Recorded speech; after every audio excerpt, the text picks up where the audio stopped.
మనం జీవిస్తామండి. మనల్ని మనం దేవునికి సమర్పించుకోవాలి. అదే యుక్తమైన సేవ అంట. అది మంచి సేవ, మంచి పని, దేవుని కార్యము, దేవుని మాట వినుటయే శ్రేష్టమని వాక్యం సెలవిస్తూ ఉంది. అబ్రహాము దేవుని మాట విన్నాడు, ఆశీర్వదింపబడ్డాడు. జనములకు తండ్రిగా, విశ్వాసులకు తండ్రిగా ఆశీర్వదింపబడ్డాడు. నోవాహు దేవుని మాట విన్నాడు, ఆయన ఆజ్ఞను అనుసరించాడు. రక్షణ వాడలో సురక్షితంగా ఉగ్రత దినమందు దాచబడి ఉన్నాడండి. సౌలేమయ్యాడు, ఇశ్రాయేలు ప్రజలకు మొట్టమొదటి రాజు. దేవుని మాట వినకుండా, ఆయన ఆజ్ఞాపించినవి చేయకుండా రాజ్యంలో నుండే తొలగిపోయాడు.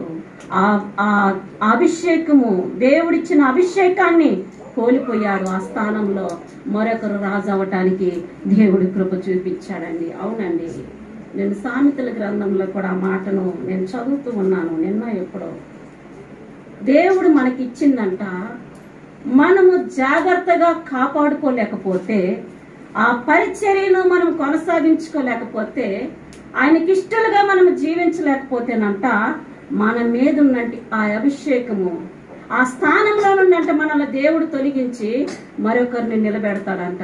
అప్పుడు మనకేమనిపిస్తుంది? సరే, మంచి పని అయిందిలే, నా పరిస్థితులను బట్టి నేను చేయలేకపోయాను అనుకుంటాం. కానీ దేవుని సన్నిధి నీ మీద నుండి దూరమైందని మనం గ్రహించుకోలేమట. అది మొదటి మెట్టు అంట. మనము ఆ లోకములో పడిపోవటానికి అది మొదటి మెట్టు అంట. అది మనకు అర్థం కాదు.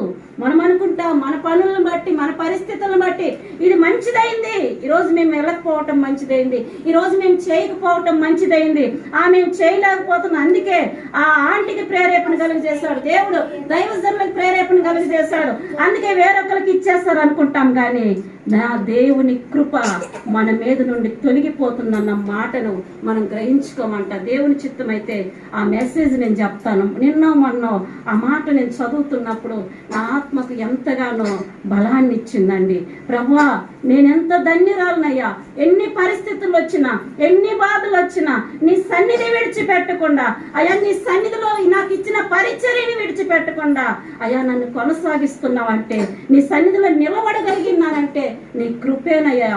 నీ కృప లేకుంటే నేను ఇంతగా ఆత్మలో వర్ధిల్లేటంటే దాన్ని కాదు, నీ కృప లేకుంటే నేను ఇంతగా పరిచర్యలో వాడబడేటంటే దాన్ని కాదు. ప్రభువా, నీ కృప నా మీద ఉంచావయ్యా అని నేను ఎంతగానో సంతోషించానండి. ఎన్నోసార్లు అండి పరిచర్య, రేపు శనివారం పరిచర్య అంటేనే శుక్రవారమే గొడవ అయిపోద్ది ఇంట్లో. శుక్రవారమే పరిస్థితులు